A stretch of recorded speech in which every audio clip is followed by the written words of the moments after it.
მოგესალმებით, ჩემო კარგებო, მე ვარ ვახო ჯაფარიძე, ფსიქოლოგი, ფსიქოთერაპევტი და ამ ვიდეოში მინდა გაგიზიაროთ ჩემი მოსაზრებები და შეიძლება პრაქტიკული ინსტრუმენტებიც კი იმის შესახებ თუ როგორ არ გავგიჟდეთ, არ გავაფრინოთ უმოქმედობის დროს, იმიტომ რომ სავარაუდოდ შეიძლება გველოდებოდეს კიდევ ერთი ლოკდაუნი, კიდევ ერთი მკაცრი კარანტინი, იმასთან დაკავშირებით რომ მოდის შემოდგომა, გრიპული დაავადებების ასე ვთქვათ, შესაძლებლობა და რისკი მატულობს. შესაბამისად, ასეთ ვითარებაში რა გავაკეთოთ იმისთვის, რომ ელემენტარულად შევინარჩუნოთ ერთი ფსიქოლოგიური მდგრადობა, მეორე ეფექტურობა. იმიტომ რომ უმოქმედობის დროსაც კი, რასაც ადამიანები ტრადიციულად ეძახიან უმოქმედობას, შესაძლებელია საკუთარ მომავალთან მუშაობა და მისი ოპტიმიზაცია, იმიტომ რომ ასე იქნება თუ ისე, ეს სიტუაცია შეიძლება გაგრძელდეს კიდევ რაღაცა ხანი, მაგრამ არ ამგონია რომ ასე ვთქვათ ეს გახდეს რაღაცა მუდმივი კონსტანტა ჩვენ ცხოვრებაში. შესაბამისად, მინდა გავიგოთ ერთი მარტივი პრინციპი. მოქმედება, რასაც ვეძახით, ხო, ტრადიციულად მიჩნეულია რომ ეს არის რაღაცა გადაადგილება, რაღაც წასვლა, შეხვედრები, რაღაცას დაფიქრება, მოკლედ მოძრაობასთან არის დაკავშირებული. შეიძლება აღმოჩნდე მოძრაობის ფიზიკურად შეზღუდულობის და კონტაქტების ფიზიკურად შეზღუდულობის პირობებში, სადაც ასე ვთქვათ, ბანალურად ხო, აღმოჩნდი კარანტინში, ვერ მიდიხარ, ვერ ურთიერთობ ადამიანებთან, ასე ვთქვათ, ვერ მეორე მომენტი მნიშვნელოვანი შეიძლება არ ხარ შეზღუდული ფიზიკურად გადაადგილებებში, მაგრამ სხვა გარემოებების გამო გააქვს, ასე ვთქვათ, იმის შეგრძნება, რომ შენ საქმეს ვერ აკეთებ ისე, როგორც გინდა. მაგალითად, ხარ რაიმე საქმის პროფესიონალი, მაგრამ ეხლა არ გაქვს სამსახური, ან არ გაქვს პროექტი, ან არ ისეთ პირობებში, სადაც ჯერ ვერ ახდენ საკუთარი თავის რეალიზებას, ასე ვთქვათ, ესეთი სოციალური შეზღუდულობის პირობებში ხარ, ხო? ესეც არ მოქმედებს ადამიანზე მთლად კარგად. ორივე პირობებში შეიძლება მარტივად დავძლიოთ, ასე ვთქვათ, ეს პრობლემა როგორ? ამისთვის უნდა გავიაზროთ ერთი მარტივი რამ, რომ როგორ ხდება იდეის განხორციელება, როგორ ხდება ჩანაფიქრის განხორციელება, ასე ვთქვათ, ენერგიიდან ინფორმაციაზე გავლით და მოქმედებებში გადასვლით, ხო? მოდით ფიგურალურად ავწერ, სიმბოლურად. სადღაც აი ამ დონეზე, აი აქ ხდება, აი პირობითად რომ წარმოიდგინოთ, რომ ძალიან ბევრი ანტენა გაქვთ, ხო? რომელიც ძალიან კარგად იჭერს გლობალურ ტენდენციებს, ბაზრის ტრენდებს, მიმართულებებს, ასე ვთქვათ, პერსპექტივებს და ასე შემდეგ. ანუ არის მთლიანად მიმართული მომავლის წაკითხვაზე. აი აქ ჩვენ ვიჭერთ გარკვეულ ტენდენციას, რომელიც ჯერ იდეა არ არის, ჩვენ უბრალოდ დავაფიქსირეთ, დავიჭირეთ რაღაცა ტრენდი, რაღაცა მიმართულება. შემდეგ ეს ენერგია ჩამოდის ცოტა ქვემოთ, აი აქ ამ დონეზე და გვიყალიბდება ხედვა. შეგვიძლია დავინახოთ ეს ტრენდი, იდეა, ჩანაფიქრი, შეიძლება დავინახოთ კონკრეტულად და დეტალებში, შეგვიძლია დავინახოთ მისი რაღაცა ნაწილი, რომლის გააზრებაც შემდეგ მიგვიყვანს, ასე ვთქვათ, გლობალური სურათის დანახვამდე. შეიძლება ეს დავინახოთ სიმბოლურად, შეიძლება დავინახოთ აბსტრაქტულად. როგორც არ უნდა დავინახოთ, როგორც კი გაჩნდა ხედვა, ნებისმიერი ფორმის ხედვა, ესე იგი ასე ვთქვათ, გადავედით შემდეგ ეტაპზე, ხო? შემდეგ ეს ენერგია ჩამოდის კიდევ უფრო ქვემოთ და აი აქ რო ჩამოვიდა, ჩვენ გვეძლევა საშუალება, გვიჩნდება უნარი, აი ეს ჩვენი ხედვა სიტყვების მეშვეობით აღწეროთ, ვილაპარაკოთ ამაზე, ასე ვთქვათ, მოვახდინოთ ამ ჩანაფიქრის გაგებინება კიდევ სხვისთვის, ხო? სხვა ადამიანს შეგვიძლია ამას დაველაპარაკოთ. ანუ თუ საკუთარ თავს აუხსენი, აღუწერე რაღაცა სიტყვების დონეზე, ესე იგი შეგიძლია რომ ეს გააცნო კიდევ ვიღაცას, ხო, დიალოგის ფორმით.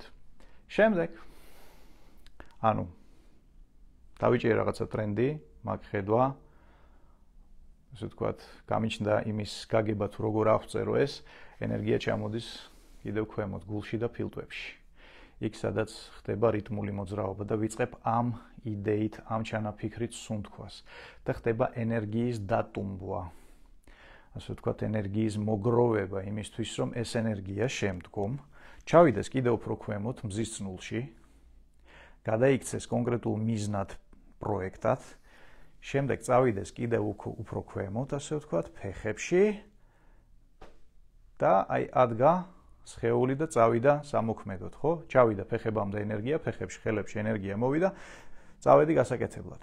როდესაც ხარ უმოქმედობის რაღაცა პირობებში, ხო, ფიზიკურად ხარ უმოქმედოდ, იმიტომ რომ არ შეგიძლია რაღაც გახვიდე, ვიღაცასთან უურთიერთო, ან მაგალითად გაქვს ბევრი ჩანაფიქრი, მაგრამ შეზღუდული ხარ სოციალურად, ხო, მაგალითად არ გაქვს სამსახური ან პროექტი, სადაც შეგიძლია ეს ყველაფერი ახორციელო, არ გაქვს ამ ჩანაფიქრების რეალიზაციის შესაბამისი გარემო და რესურსები. ამ შემთხვევაში რა ხდება?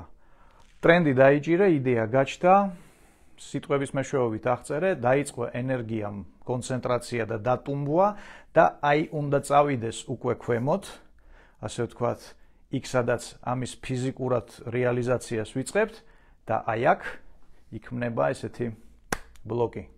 იქმნება, ასე ვთქვათ, ესეთი მუხრუჭი. ეს ხანდახან ვლინდება რაში, როცა რაღაც შენს ჩანაფიქრებზე იწყებ ფიქრს, იდეებზე, სუნთქვა გეკვრება. ნორმალურად ვეღარ სუნთქავ, იმიტომ რომ ერთის მხრივ გინდა ამის გაკეთება, ხო? მეორეს მხრივ იცი, რომ ხარ რაღაცა თვითიზოლაციის თუ რაღაცა სხვა იზოლაციის პირობებში და ამიტომ ჩნდება ესეთი აზრი, რომ ოხ, კაი, რატო ვფიქრობ ამაზე, ჯერ მაინც ვერ გავაკეთებ ვერაფერს. ამ შემთხვევაში ჩვენ აუცილებლად უნდა გავაფართოვოთ ქმედების ცნება, ანუ ვქმედებ ფიზიკურად, ვქმედებ ემოციურად და ვქმედებ აზრობრივად. უბრალოდ გაითავისეთ ის მომენტი, რომ თუ ვერ ქმედებთ ფიზიკურად, იმოქმედეთ ემოციურად, იმოქმედეთ აზროვნების დონეზე.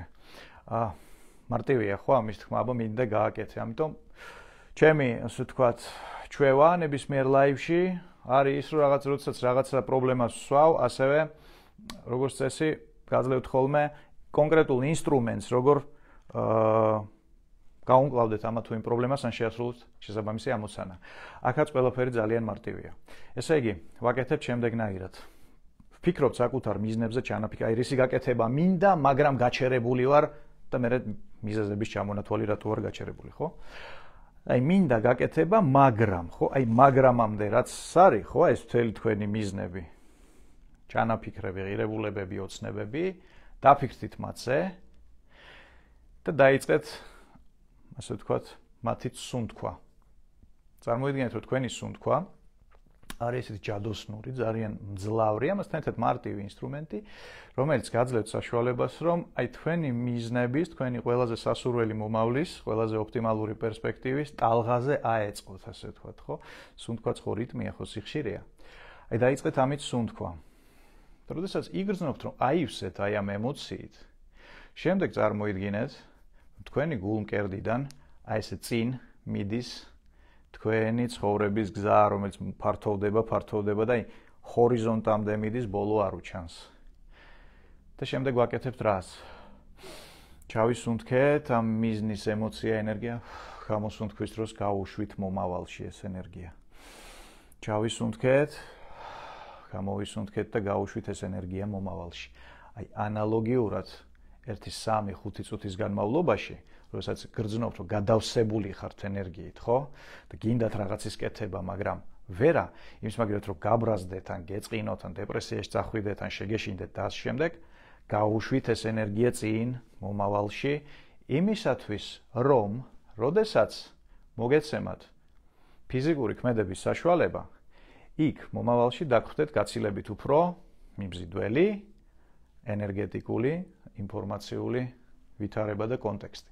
ანუ მთელი ეს რეზერვები გავუშვით იქეთ, რომ როდესაც დადგება ეს მომენტი ქმედების, ხო, მთელი ეს ასე ვთქვათ რეზერვი ჩაგერთვებათ ერთბაშად.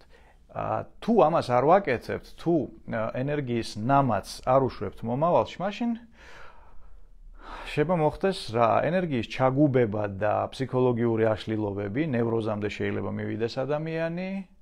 შეიძლება ამ ენერგიის, ასე ვთქვათ, ნამატი ისროლოს იქით-აქეთ და შინაურებს გარშემო ვინც მოხვდება ხელში, წოუტყაპუნოს, ასე ვთქვათ, ეს ენერგეტიკულად და გარშემო რო ყველა ცუდად არის, ხო იცი, შენ რო ცუდად ხარ და ყველა ცუდად უნდა იყოს გარშემო, დაახლოებით ესეთი ფორმატია.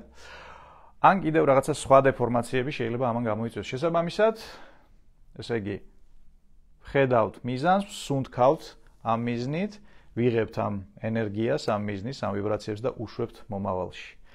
გააკეთეთ იმდენჯერ, რამდენჯერაც გსურთ, ამ შემთხვევაში ერთი შეხედვით უმოქმედობა გადაიქცევა მოქმედებად. იმიტომ რომ ამ შემთხვევაში დრო იმუშავებს თქვენზე. მომავალ შეხვედრამდე გისურვებ წარმატებულ პრაქტიკას და შევხვდებით. ხო, მინდა ასევე გაგახსენოთ, რომ 7 სექტემბერს იწყება შეუზღუდავი მიღწევების მარათონი, სადაც ანალოგიურ და კიდევ სხვა ბევრ მეთოდს, ტექნიკას და საშუალებას გიზიარებთ, გექნებათ საშუალება, რომ ეს ყველაფერი აითვისოთ ძალიან მაღალ დონეზე, რომ საკუთარი ცხოვრება დაამსგავსოთ იმას, ასე ვთქვათ, მოიყვანოთ ისეთ ხარისხში და ისეთ ფორმაში, როგორც გსურთ, ხო? თქვენი ცხოვრების ხარისხი იზრდებოდეს, იმიტომ რომ მე არ მწამს ისეთი, ასე ვთქვათ, მიდგომები, სადაც ცხოვრების ხარისხი რჩება იგივე, მაგრამ თავს გზნობ გადასარევად. ანუ იგივე ჭაობში ვზივართ, მაგრამ ბაყაყები ეხლა ძალიან ტკბილად ყიყინებენ, ხო? ამ შემთხვევაში მე მიმაჩნია, რომ ნებისმიერი ცვლილება აზროვნებაში, ემოციებში, ენერგეტიკაში უნდა გაძლევდეს და უნდა იწვევდეს ყოველ მიზეზს გარეშე ცვლილებებს შენს გარემოში. ანუ ცხოვრების ხარისხს ეს უნდა ეტყობოდეს. ფინანსურ მდგომარეობას, ურთიერთობებს, ჯანმრთელობას, ფსიქოლოგიურ მდგომარეობას, პირად ცხოვრებას და ასე შემდეგ და ასე შემდეგ და ასე შემდეგ. შესაბამისად, მომწერეთ ამ page-ის პირადში და შემოგვიერთით მარათონში. კარგად.